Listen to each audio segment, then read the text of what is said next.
Wait. So, there you go. Visit muna tayo sa aming titirhan. Ganda. Oh. Yan. So, for 1 week, we're going to stay here. Yan. Kompleto. May mga gamit siya. Hindi na lang natin bubuksan itong mga laman na anyway.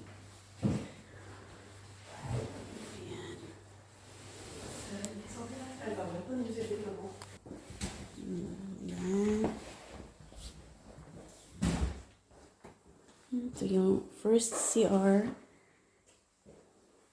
Tapos ito yung double deck na ano. Diba? Ito naman yung shower, bathroom. Asan yung pan dito? Uy! See? Asan yung ilaw dito?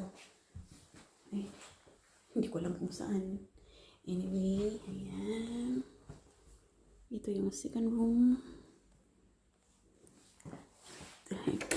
Off natin yung ilaw. Ayan. May bathroom din. Ganda dito kasi makikita mo yung ayan. Pwede kang dumaan dito. Diba? And then, what else? Ito yung mga lagayan ng mga gamit or whatever. So, ito naman yung third room. Ano ito? Ayan. May closet dyan. Okay. So, mamaya, itour ko naman kayo sa labas. Ayan. Super ganda. Regardez, il faut mettre son truc de marin ici, là ça fait tout de suite couler. Ayan yung chimney. Tapos, ito yung J'ai fermé les voitures. Bon ben, vous pouvez sortir vos affaires, hein, déjà. Vous avez vos pantoufles, Madame Rimbaud? Oui, j'en ai.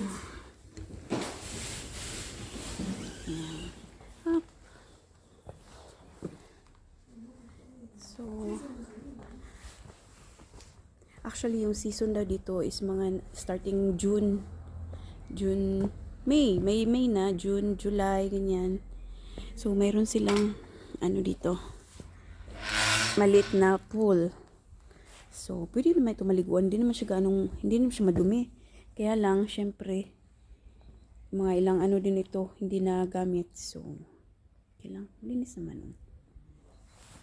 Pwedeng liguan ito. Sayang, hindi ako ito, meron silang olive tree. Ayan. Diba? Ang ganda. Okay naman dito. Tapos, pwede kayong dito, kumain sa labas. Ayan. So, yan yun, yung room, yung ito.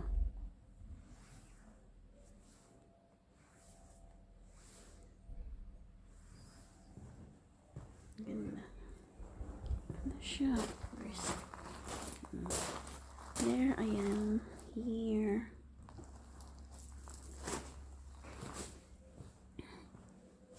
So, dito kami mag-stay for 1 week.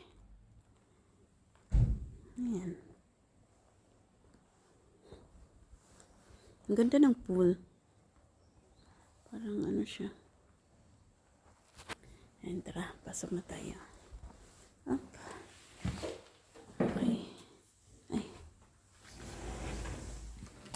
Ay, naku. Ayan. Lalabas kami. Kasi, ayan. Diba? Of course, nandito yung ating famous na money.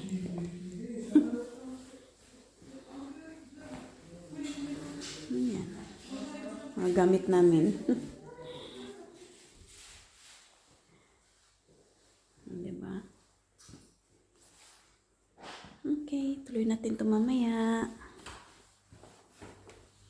Malit lang yung pero maganda. Uy, yung mga gamit nila. ko. Hindi ko bubuksan, binuksan.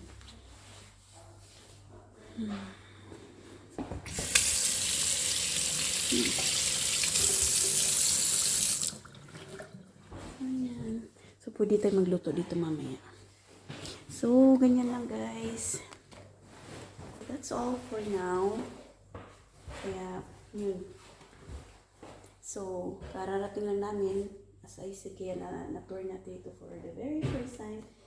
Medyo malayo lang siya sa talagang tinitirahan namin. So, mga nasa, umalis kami ng 5:30 ng 5:30 ng madaling araw. Buti na lang hindi masyadong kuwan yung daan. Naligaw ng konti. Pero okay lang. Yan. Ayan. So, so, naligaw kami ng konti. Pero okay lang yun, at least safe yung pagdating natin dito. So, guys. So, iikot namin kayo sa island. So, para siyang maliit lang na island, na flat lang siya, na para sa akin parang almost the same ng Camiguin Island. Pero yung Camiguin Island is may bundok-bundok yung volcan. Dito, flat lang talaga siya. So, siguro kami dito. Bicycle daw. Bibisikleta daw kami. Pero wala pa. Sa ngayon, sabi ko sa kanila, kakain muna kami. Kasi wala akong breakfast. Kaming apat, wala kaming breakfast, wala kaming lunch. So, yeah. Tapos, bait ng may-ari kasi dito is kaibigan nung asawa ko. So, matagal na long lost friend niya. So, nagkita sila and then yun, pumunta sila dito last year.